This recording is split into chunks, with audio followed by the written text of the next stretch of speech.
All right, welcome back to the channel. It's your boy Fanon, and in this video, we are going to talk about Gervonta Tank Davis breaking a record for the gate in Washington, D.C. Huge success, and it means a lot for the lightweight division. Let's talk about that in this video.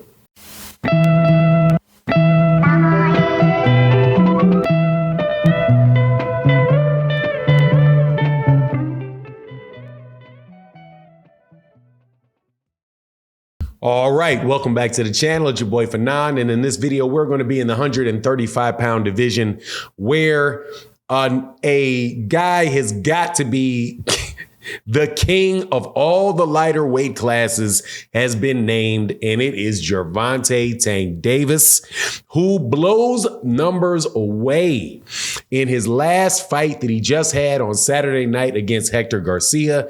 Now, before I get into that, let me welcome you back to the channel. If you are a longtime subscriber and supporter of the channel, like my man Q Lee, like my guy Aaron Muhammad, and many other people that come by the chat, thank you guys so much for your continued support in the channel, in the super chats and in the cash apps. And if you are not, and also for everybody that supports in the videos like this one, in the super thanks, the little heart and dollar sign, because it is without a doubt how the channel continues to be able to put out videos just like the rest of the content creators out there on YouTube.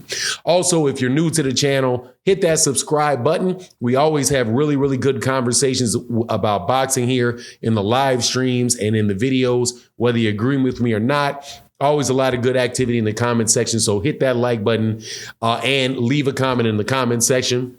But let's get into this, man. Yeah, man, Gervonta Davis just set a record for the largest gate at the Capital One Arena with over $5 million in ticket revenue on Saturday night. That is what you call a lot of dough to be coming in a boxing match for a guy that fights in the lightweight division. He is just based on these numbers alone, the biggest name in boxing below the weight of 147 pounds, without a doubt. There are very few people in boxing that can generate that type of revenue, and even fewer that are below the 147-pound division. So it was another sellout for Gervonta Davis, and I'm going to talk about that, but I'm also going to talk about what this means for that division and the likelihood of you guys getting Gervonta beat anytime soon. So basically, they sold out at over 19,000 tickets sold in DC. So let's add up all the different cities across the United States that Gervonta Davis has sold out venues. He has Atlanta. He has New York. He has DC. I do believe that he has Las Vegas. I'm pretty sure that he has, I know that he has LA. I think also, if I didn't say Baltimore, and there was also a sold out venue when he fought in Texas. It was during the pandemic, I do believe, because that's when I saw him fight Leo Santa Cruz in Texas. But again, just sellout after sellout after sellout. This guy is legitimately one of the biggest names in boxing, along with, and in the United States, probably the second or third biggest draw in the United States. Now, Deontay Wilder, I would say, was probably a bigger draw before the Tyson Fury fights, but his last gate in the Barclays Center, I think his fight drew something like $1.2 million, for a gate. Errol Spence Jr. is drawn around $5 million.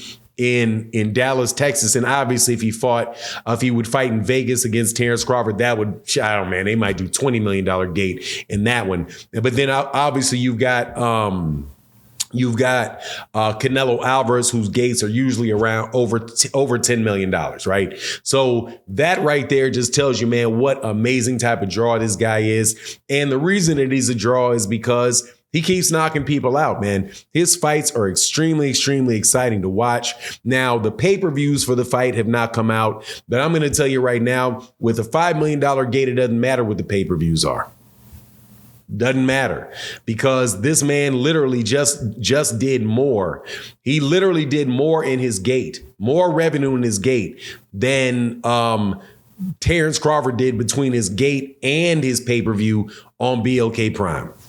Just generate, that is what counts in boxing. It's not how much people pay you off of like ESPN giving you a salary or a guarantee, and those guys, basically paying you out of the budget. What really dictates whether or not what demonstrates your star power in the sport of boxing is how much money you generate. And so right now you're looking at a $5 million gate, and let's do the math real quick.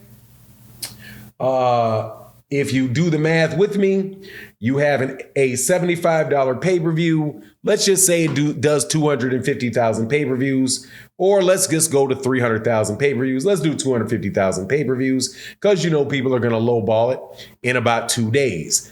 That is $18 million gate plus a $5 million, $18 million in pay-per-view plus a $5 million gate is a $23.75 million fight.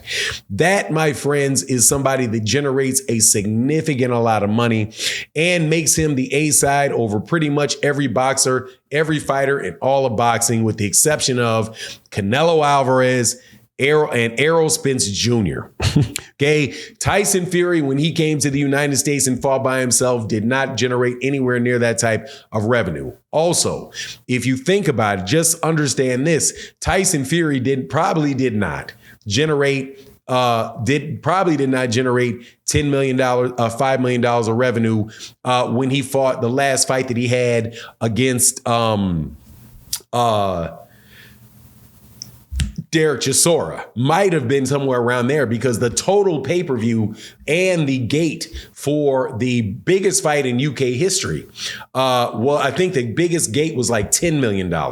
And I do not believe that the gate for Derek Chisora, Tyson Fury came anywhere near that. Now, what does this mean for the lightweight division? It means that anybody that wants to fight with him is really going to be up against the wall, man, in any type of negotiation that they have, right? Which means there's they're going to have to go over to Showtime and go over to Gervonta Davis if they want to make a fight.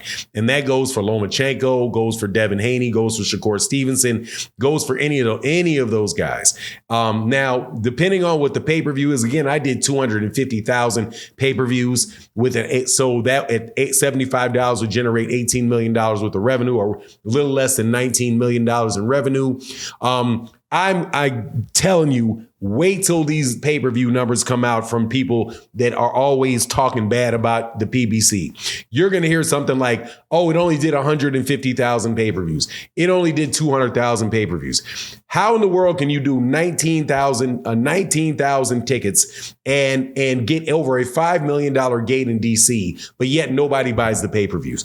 Just not going to believe it. But anyway, man, again, excellent job. And I'm going to say excellent job to Floyd Mayweather Jr. and Leonard Ellerbe in helping get Gervonta Davis on track in his career, for him to be able to successfully step away from Mayweather Promotions and do his own promotion. And basically generate the same numbers, if not higher, in a fight promoted completely by himself. Salute to him. But anyway, that's my take on the matter. You let me know what you think in the comment section. And with that, I'm out.